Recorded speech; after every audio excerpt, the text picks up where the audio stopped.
নমস্কার বন্ধুরা, আমার চ্যানেলে সকলকে স্বাগত। আজকে আমি আপনাদের সঙ্গে শেয়ার করছি একদম পারফেক্ট দোকানের মতো ঘুগনি।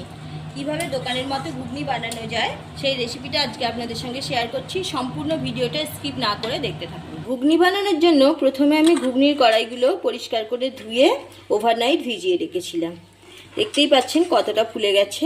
এবার আমি এই জলটা ফেলে দিয়ে কড়াইগুলো সিদ্ধ করে নেব। আমি একটা প্রেসার কুকার নিয়েছি, কড়াইগুলো আমি প্রেসার কুকারেই সিদ্ধ করব।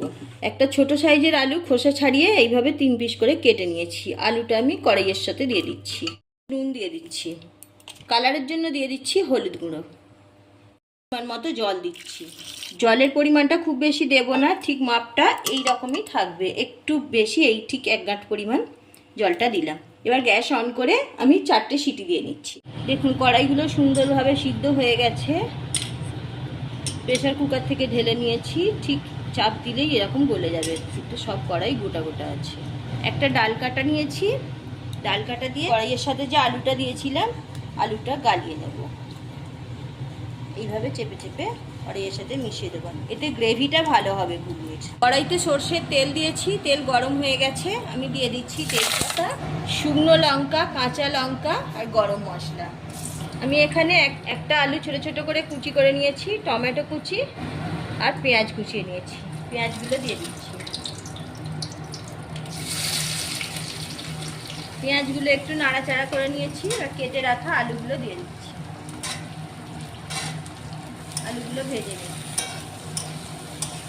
দিয়ে দিচ্ছি কিছুটা নুন, হলুদ গুঁড়ো, কাশ্মীরি লঙ্কার গুঁড়ো, আরও কয়েকটা কাঁচা লঙ্কা কুচি দিয়ে দিলাম। এবার ভালোভাবে ভেজে নিচ্ছি। কিছুটা ভাজা হয়ে গেছে। এবার মশলাটা যাতে পুড়ে না যায় তার জন্য আমি টমেটো কুচিটা দিয়ে দিচ্ছি। টমেটো কুচিটা আলু পেঁয়াজের সঙ্গে ভালোভাবে কষাতে থাকবো। 3-4 মিনিট ধরে কষিয়ে নেব। আমি 2-3 মিনিট কষিয়ে নিয়েছি। এবার দিয়ে দিচ্ছি ধনের গুঁড়ো, জিরে গুঁড়ো, চানা মশলা নিয়েছি, চানা মশলা দিয়ে দিচ্ছি। সামান্য একটু জল দিয়ে মশলাটা কষিয়ে নেব ভালো করে। লঙ্কার গুঁড়ো দিয়ে দিলাম, গোলমরিচের গুঁড়ো দিয়ে দিচ্ছি 1 চামচ, আরও একটু জল দিচ্ছি। 2-3 মিনিট সময় ধরে মশলাটা আরও ভালোভাবে কষিয়ে দিচ্ছি। কষানো হয়ে এসেছে, তেল ছাড়তে শুরু করেছে। আমি অল্প চিনি দিয়ে দিচ্ছি। চিনিটা দিলে ঘুগনির কালারটা খুব সুন্দর আসবে, সেই জন্য এইভাবে চিনিটা দিলাম। চিনিটা গলে গেছে, এবার মশলার সাথে মিশিয়ে দিচ্ছি। আরও একটু মশলাটা নাড়াচাড়া করে দিই।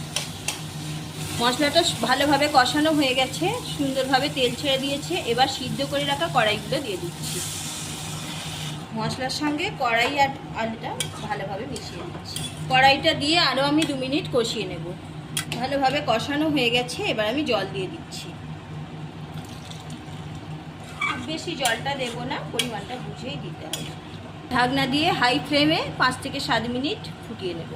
ঘুগনিটা ফুটতে শুরু করেছে। আমি দিয়ে দিচ্ছি পরিমাণ মতো নুন। আগে নুন দেওয়া ছিল, সেটা বুঝে দিতে হবে। এবার আমি একটা ভাজা মশলা বানিয়ে রেখেছিলাম, ভাজা মশলাটা ছড়িয়ে দিচ্ছি। এই মশলাটা ধনে, জিরে, শুকনো লঙ্কা আর মৌরি আমি ড্রাই রোস্ট করে নিয়েছি, নিয়ে গুঁড়িয়ে নিয়েছি।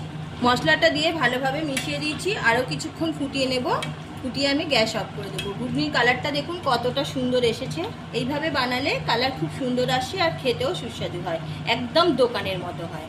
ঘুগনিটা একদম রেডি হয়ে গেছে, আমি গ্যাস অফ করে দিচ্ছি। এবার ঘুগনিটা আমি একটা বাটিতে নিয়ে নিয়েছি, সার্ভ করে দিচ্ছি। তার জন্য নিয়ে নিয়েছি শসা কুচি, পেঁয়াজ কুচি, কাঁচা লঙ্কা কুচি, লেবু আর ঝুরি ভাজা।